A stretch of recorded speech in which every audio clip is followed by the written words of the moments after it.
The military-industrial complex grew to gigantic proportions during the war and then flourished during the 4 decades of the Cold War. The United States began to exert efforts building a world-leading weapons industry and extended it to new industries like aerospace, energy, electronics, information technology, and bioengineering. Think tanks and the media have all been dragged into it, and they became part of the complex of shared interest.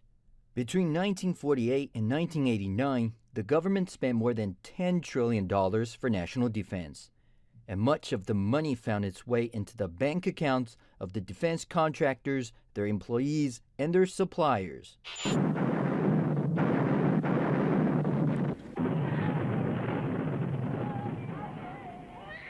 In 1961, the U.S. went to the war in Vietnam to support a pro-U.S. government and contain communism. Back then, there was an increase in the use of contractors to maintain increasingly complex weapon systems alongside troops in the field, as well as the use of private air transport companies like Air America. Take General Electric, one of the United States' largest military contractors.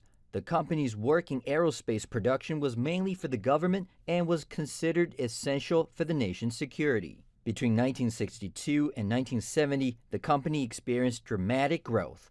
Over the course of 8 years, sales improved at a relatively steady pace. Sales in 1970 were $3.75 billion higher than sales in 1962. Meanwhile, during the period between 1970 and 1989, the profit rates of the top 50 defense contractors substantially exceeded those of comparable non-defense companies.